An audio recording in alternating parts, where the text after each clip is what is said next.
Hola oyentes de Radio Sefarad, bienvenidos nuevamente, como cada 2 semanas, a Milim, la historia de las diásporas, de la mano de Alicia Benmergui. ¿Qué tal, Alicia? Muy bien, trabajando siempre con estos temas que nos gustan tanto, por lo menos seguro que a mí sí.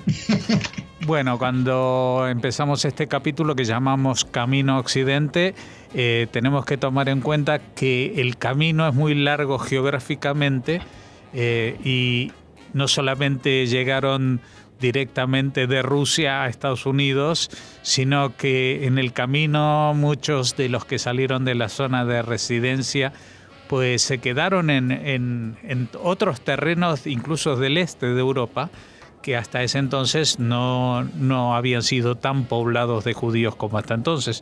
De eso vamos a hablar en la entrega de esta semana, pero antes de empezar vamos a recordar la página web donde encontrarán esta y otras 1000 historias más sobre los judíos y la historia en milimcultural.com.ar.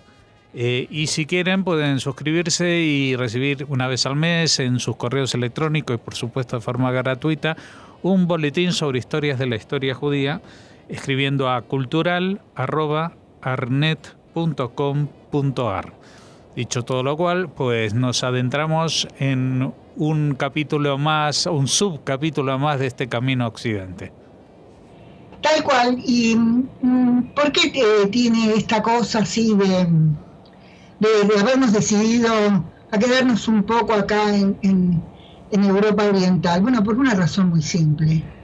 Porque cuando tiene lugar la Shoah, la mayor parte de los judíos vivían todavía en Europa Oriental. No es que vivían en Estados Unidos, no. La mayor parte vivían, fueron y vinieron, porque desde el siglo XIX, que es cuando se fractura, se apoderan, destruyen lo que era el antiguo reino de Polonia y Lituania, la vida de los judíos cambió para siempre. Y lo que me pasa a mí es que cuando empiezo a buscar material para emplear esta historia y para hacerla lo más clara posible, lo más comprensiva, de repente uno se da cuenta que hay judíos checos que descienden de judíos polacos. Esto fue una migración que tuvo lugar después de la Primera Guerra Mundial, pero todo el tiempo, y lo que a veces no nos damos cuenta es de esta mezcla y de esta migración constante a la que estuvieron dados los judíos. Por supuesto que las olas más inmigratorias más importantes tienen lugar a fines y mediados del siglo XIX, porque no solamente son los judíos los que son los inmigrantes, pero está relacionado profundamente con el tema de los pogroms. Ahora le dicen pogromos. Yo tengo el término antiguo metido en la cabeza, que van a tener lugar a partir de 1880 en lo que es la zona de residencia, y después también con lo que pasó con los judíos en el periodo durante la Primera Guerra Mundial. Así que los judíos que pudieron se fueron, porque después la historia vuelve a cambiar. Y porque además, cuando uno busca información, hay cada vez información más, por lo menos para mí, más novedosa. Hay judíos, en este caso es Israel Bartal, que escribió un libro que se llamó Los judíos de Europa del Este, de 1772 a 1881. Entonces, uno puede darse cuenta, los historiadores trabajamos con los textos de historia, por lo menos en mi caso. Yo me dedico a la divulgación. Y entonces ahí uno nuevamente empieza a percibir toda esta cosa, así como contamos con la historia de los judíos de Odesa y qué pasó con ellos y cómo hay una parte muy importante que se enriquece, que se educa, que desarrolla una cultura cosmopolita muy importante. Eso va a cambiar absolutamente para más o menos 1880, más o menos estos judíos pierden estos privilegios de los que habían gozado, pero esto logra explicar muchas cosas que después se van a ver no solo en los grupos que llegan a Estados Unidos, también en los que hacen la Alianza, los que son los primeros sionistas. Tiene que ver con una historia que explica muchas cosas de la historia de los judíos del siglo XIX y del siglo XX, y en algunos casos, ¿por qué no?, también de este siglo XXI. Bueno, entonces lo primero que quiero decir o recordar es que, una vez lo hablamos, pero yo siempre insisto que lo que abunda no daña, que los primeros judíos que fueron migrantes y que cruzaron los siete mares, ¿no?, fueron los judíos sefaradíes. A mí me pasa todo el tiempo que cuando le explico a la gente que estoy dando una charla sobre historia y les digo, bueno, son los primeros que llegan a Estados Unidos, los que llegan al Caribe, los que son ricos y poderosos en Ámsterdam, en Hamburgo, incluso en Viena. También una parte de ellos hizo fortuna y les fue muy bien en Venecia, y son los primeros en llegar acá al nuevo mundo. No lo hacen abiertamente como judíos. La gente me mira y me dice, ¿pero por qué? O también los que llegaron a Londres. Bueno, porque así fue, porque no fueron todos, fueron una élite, pero fueron muy importantes y tienen que ver con lo que les va a pasar, por ejemplo, a los judíos que llegan a Londres o se establecen en distintos lugares del Reino Unido, y a otros que llegaron a Estados Unidos. Y también el tema del Caribe. Y también, ¿por qué no?, con los que llegaron acá a la Argentina y que no tenían instalada ninguna comunidad sefaradí que pudiera hacer lo mínimo por ellos cuando llegan más o menos para 1890. Así que esta es una historia extremadamente importante. Los judíos fueron, yo digo, migrantes permanentes, constantemente abandonaban los lugares donde vivían, o expulsados o perseguidos. Si uno mira la historia de los judíos ashkenazim hasta que se establecen definitivamente en Europa Oriental, esto fue así. Y después también, porque siguen su camino, se establecen primero en Polonia, después algunos se van hasta lo que hoy en día es territorio ucraniano, bueno, en distintos lugares. Y después, por ejemplo, pero no son ondas migratorias de la magnitud de lo que va a tener lugar a fines, después de las olas de pogroms que hubo, que también fueron terribles, y también a principios del siglo XX. El tema es que tiene que ver con los judíos que se van a establecer en Estados Unidos, los que se van de tierras germánicas y llegan a Estados Unidos para principios del siglo XIX. Entonces todo esto tiene que ver con cosas que les pasan a los judíos, pero nunca tanto, y bueno, y en este momento estaba dejando de lado la huida de los judíos de Polonia, de los que pueden, cuando Polonia es invadida por Chmielnicki, estas hordas que se produjeron terribles asesinatos y toma de judíos para ser vendidos como esclavos en Estambul. Y entonces esto también tiene que ver con los judíos que van a llegar a Holanda o van a llegar incluso a Inglaterra. Son judíos que huyen, que escapan. Bueno, entonces tenemos este espacio, y lo que vamos a tener ahora es entender qué fue lo que pasó durante el siglo XVIII. Yo digo que estas cosas, en el texto escrito, digo que nosotros estamos haciendo una historia de divulgación, donde la mayor parte de la gente pueda escuchar o leer y comprender este pasado judío. No tenemos intención de hacer nada de estilo académico, pero la pretensión sí es que tenga fuentes serias, que no estemos abrevando, con todo respeto, a algunos textos que uno puede encontrar en Internet o en Google, sino en general yo lo que tomo son textos académicos. Bueno, y en estos textos académicos, este historiador, Bartal, lo que cuenta también, como otros historiadores, porque nosotros ya hablamos de esto en otras oportunidades, es que lo que determina un cambio para siempre en la existencia de los judíos es la partición de lo que era el gran reino de Polonia y Lituania. En Lituania era un ducado, pero bueno, era la región más grande de Europa Oriental, donde vivía el mayor número de judíos.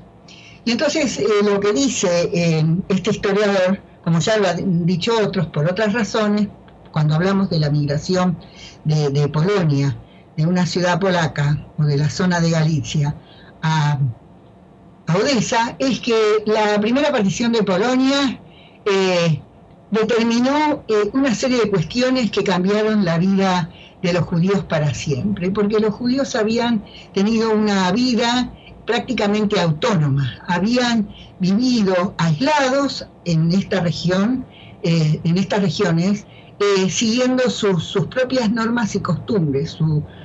Habían conservado un milenario estilo de vida, una cultura milenaria, es lo que dice Bartal. Y entonces fue el encuentro de los judíos por primera vez cuando pasan a formar parte la Galicia del Imperio Austríaco, la oficialidad rusa en lo que va a ser la Rusia Blanca, y la administración prusiana en lo que se va a apoderar Prusia del oeste de Polonia. Y entonces esto va a ser el encuentro entre una comunidad judía populosa y el aparato de los estados centralizados. Y esto es, sin lugar a dudas, el comienzo de la era moderna para estos judíos. Esto va a determinar un cambio que no se va a detener, ya había empezado anteriormente para los judíos sefaradíes, para las élites. Eso también hay que recalcarlo. La mayor parte de los judíos sefaradíes no vivían como esta gente que llegó a todas estas y se constituyeron en élites económicas. Pero es muy importante porque ellos desarrollaron actividades muy importantes y tienen su lugar en la historia. Entonces dice que los judíos que vivían ahí en lo que era el gran reino de Polonia, como lo vamos a llamar, eran la mayoría absoluta de los judíos europeos. Y entonces para eso este historiador dice que es un cambio en la historia de los judíos en el conjunto, la entrada de estos judíos ashkenazim en la era moderna. Acá empiezan cambios que ya nunca más se van a detener. Y acá empieza también un movimiento de inmigración en masa muy numerosa que se fue a otras regiones de Europa. Hay un texto que nos cuenta que para 1772 estos judíos que viven en la zona de la comunidad del Reino de Polonia y Lituania estaba ahí, eran la mayor parte, el 95%, el resto vivía en Moldavia, Valaquia y Hungría. Entonces tenemos el mayor número de judíos viviendo ahí en lo que era el Gran Reino de Polonia. Entonces estos judíos se van a ir. Todos los que puedan van a determinar, los que puedan, una marcha. Una marcha por razones económicas, contamos la vez pasada, porque realmente el hambre era muy grande. También va a llegar con el paso del tiempo la revolución industrial y van a cambiar, entonces los judíos muchos van a tratar de ir a las ciudades, que es donde hay trabajo, y gran parte de ellos dejan de ser campesinos para convertirse en artesanos. Y también hay historiadores que mencionan, ya no es Bartal, pero son otros, que también había judíos no solo en Moldavia, Valaquia y Hungría, sino que también hubo en otros lugares que no tenían nada que ver con la zona de residencia, y eran los judíos que vivían en el norte del Cáucaso, los llamaban los judíos de las montañas, el decanato de los tártaros de Crimea y los territorios de Europa Oriental del Imperio Otomano. El mapa político de Europa del Este después fue cambiado cuando se anexa a Bucovina a Austria en 1775.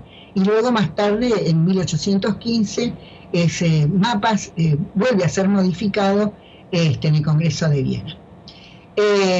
Había una gran superpoblación en el último cuarto del siglo XVIII en la Galicia. Y además los emperadores austríacos restringían la residencia, la tendencia a la inmigración de estos judíos galicianos. Había en lugares que no les permitían vivir.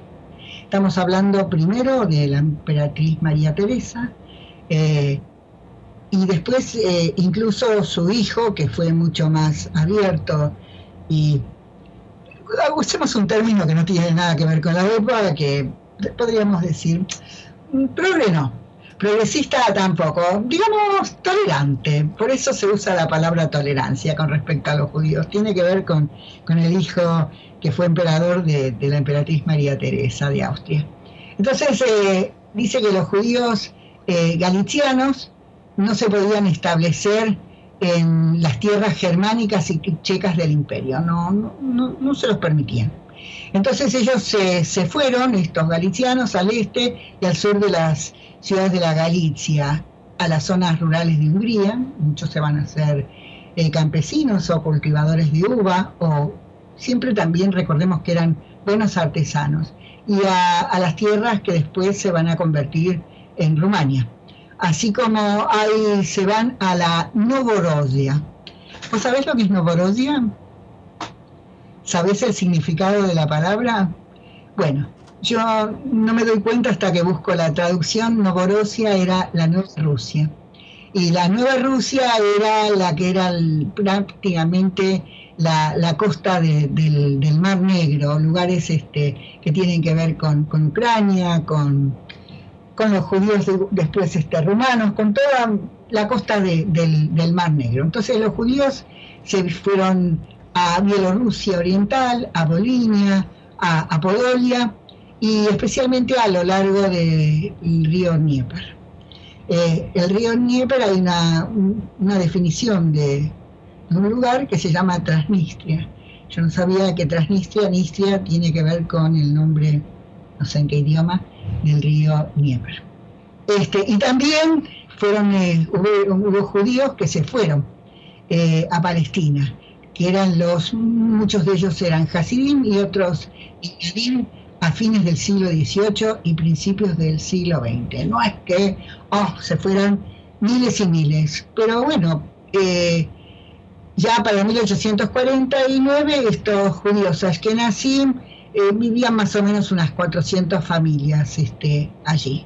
Esto va a tener después que ver con otra historia.